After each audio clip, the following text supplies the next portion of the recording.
So I have my setup at my desk done pretty well, and I thought, well, I would just, since I was on a roll, I would keep on doing reviews. So, um, I wanted to buy a vintage pen, and I really didn't know what I would get, and I finally decided on a Parker 51. And part of the reason why was because there's so much history and information on these pens. And I figured if I got one and needed any problem solving, I would be able to figure it out by researching it on the internet. There's just, a lot of them out there. There's a lot of history. They're known for being really good writers. Um, they're just built extremely well. And I think overall the design of the pen itself is very attractive. Um, you know, I wanted to also get something that I knew was being they've been restored. I really didn't want to have to like go in and do the work myself. So at least on this one, so I did quite a bit of research on the internet. I found a gentleman who had a display case at an antique mall here in Arlington, Texas, called Cooper Street Antiques, and his name is Tim Pearson. And I did a little research on him, and he's well known in the fountain pen community. He has literally thousands of fountain pens that he sells on shows and travels all over the country, and he's very involved in the fountain pen community, and he did a beautiful job on the restoration of this pen. It is a Parker 51, and it's from 1948. It's pretty much standard. It's got the stainless steel cap or aluminum cap with the jewel. It has the shorter arrow clip, and it's in this really beautiful deep Cornover, I'm probably saying it wrong, red. It's basically like a deep maroon color, brownish red color. It's just a beautiful pen. It has the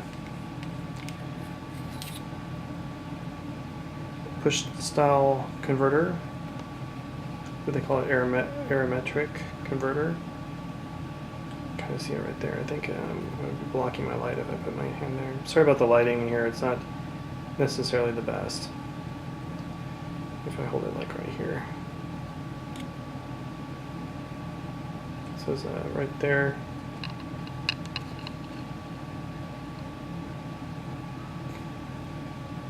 It says Parker 51. To fill, you press the bar 4 times, and the pen filled right up. It wasn't even a partial fill, it filled completely up the whole sack. Tim does the full restore on them, and polishes them all up, and make sure they're right really well. Here's the tag too. It came with the pen. You can kind of see what he wrote on there. It's from 1948. It's a very fine nib. I would say it's like a extra fine. I paid $95 for it, which really I think is a bargain. I looked for them on eBay, and though you could find one cheaper, most of them were in need of a lot more restoration than what I would have been capable of doing, and so I figured, what the heck, $95. For this pen, I would have paid more for it. Honestly, I think I like it so much. I would definitely. I'm debating whether or not to buy another one.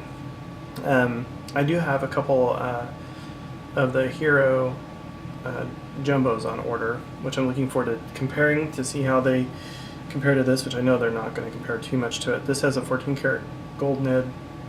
The Heroes are stainless steel. And I had one of the original Heroes, and it really wasn't very good. So this is, I'm looking forward to seeing what the new ones are like. But again, I have Waterman Serenity Blue in it. I wanted to use a very safe ink. I have quite a few inks, but I seem to be gravitating towards the Waterman. I also have it in a green, which I think is really beautiful. It's this one right here, the Waterman green. They're just really nice, safe, easy to clean inks, and I think for a vintage pen, it's a perfect blue ink for that. I'm going to just do a quick writing sample of the same old phrase everyone else does. Oops, kind of like.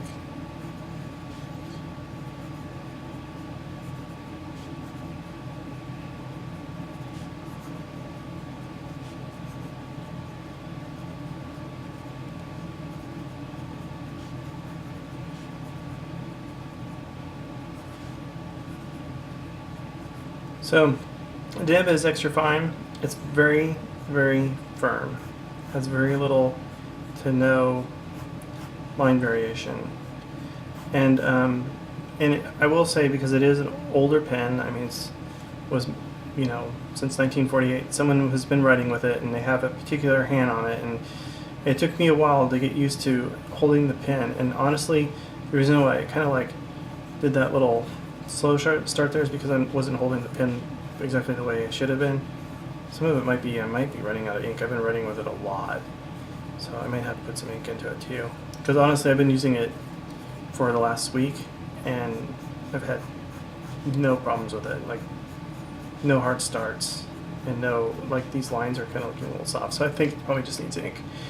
But it did take a while for me to get used to holding it, just because of the way whoever owned it before had written with it for so long.